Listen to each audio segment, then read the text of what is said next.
Okay, let's just jump right into this explainer because we are tackling a question that stresses out so many parents. When exactly should your child step into their first dance class? I mean, if you've ever sat through a recital and watched a tiny 3-year-old wander completely off stage in a tutu while literally waving at the ceiling and thought, okay, when is the best time to actually begin formal lessons, you're in the right place. Look, if you're feeling anxious that you might miss some critical window for your child to start dance, you are definitely not alone. It usually boils down to this one persistent question: 4, 6, or 8? It's so easy to worry, right? Start them too early and they burn out. Start them too late and they hopelessly fall behind. We all feel that sneaky pressure to produce the next Broadway star by age 5. But let's take a deep breath and look at what actually works. So here is the immediate relief. The curriculum and your child's developmental readiness are what truly matter, not some magical birth date on a calendar. Age is a helpful guideline, sure, but it is absolutely not the ultimate deciding factor. The real focus? Whether your kid is actually ready for the class expectations and the specific vibe of that studio. It's like a giant puzzle of timing and temperament. A super energetic kid might thrive in a totally different setup at age 4 than a highly focused child would at age 8. To help figure this out, we're going to follow a quick roadmap. We'll debunk the magic number myth, explore the stages of ages 4, 6, and 8, evaluate your child's readiness, and finally get you to a confident decision. Starting with number 1, the magic number myth, and why all ages are viable starting points. The practical reality here is that 4, 6, and 8 can all work wonderfully. The catch? The environment has to match your child's stage, and they need to feel encouraged, not pressured. Think about it. If you drop an unready 4-year-old into a strict, technique-heavy class, they're going to feel the pressure. They get frustrated, and that almost always leads to burnout before they even hit kindergarten. But on the flip side, put a cognitively ready 8-year-old in a supportive, beginner-friendly class, and they experience this incredibly rapid growth, mostly because they actually understand what's being asked of them. The secret isn't finding the perfect age. It's finding the perfect match between the program and your kid. Moving on to age 4, movement and play, or what we call the explorer stage.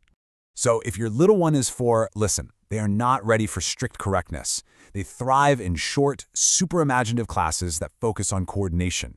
At this age, kids are building dance foundations through creative play. We're talking basic locomotive movements here. Think hopping like a frog to find the beat or marching really loudly to understand rhythm. The whole goal is developing listening skills and musicality.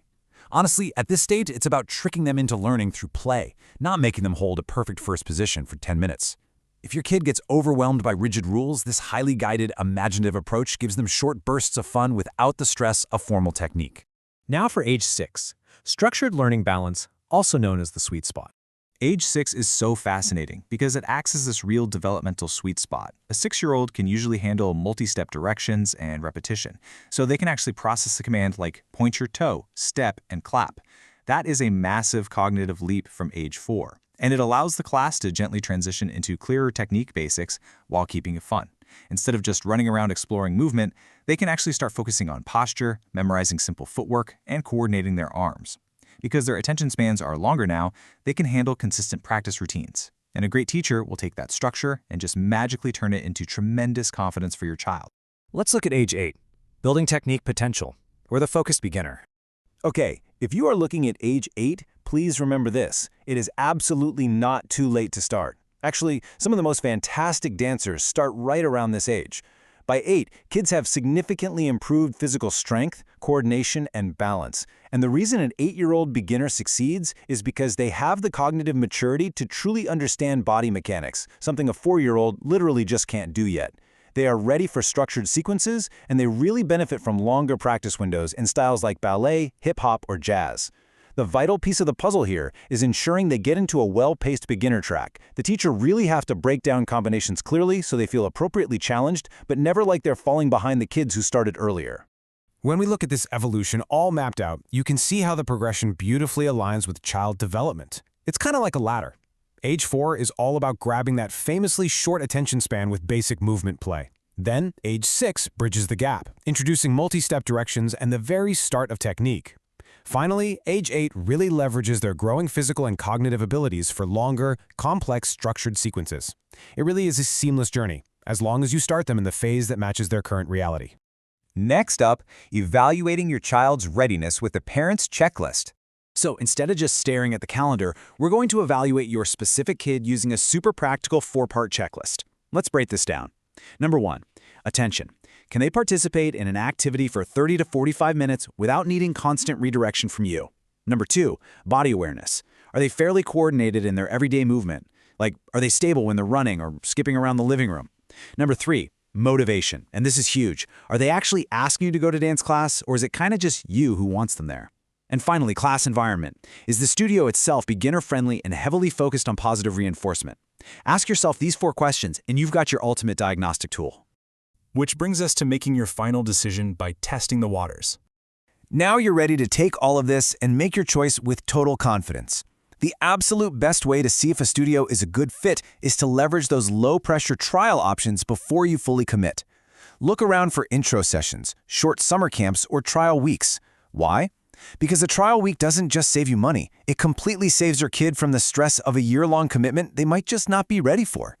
A studio's method and vibe are massive factors in whether a child will actually stick with dance long-term. So seriously, take the time to test the waters.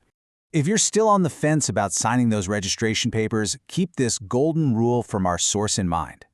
Choose the earliest age where your child can enjoy the experience and learn without feeling rushed. That really hits the nail on the head, doesn't it? A great first class, whether they are a bouncing 4-year-old, an eager 6-year-old, or a really focused 8-year-old, should always feel fun, safe, and completely achievable. So I'm going to leave you with this to ponder. Take a good look at your child's everyday play and energy levels this week. Based on everything we've unpacked in this explainer, are they ready to be a playful explorer, a sweet spot learner who's craving just a bit of structure, or a focused beginner ready to tackle some real technique? Observe them today, and I promise you'll have your answer. Remember, you aren't just picking a number, you're choosing an environment where your kid can truly thrive.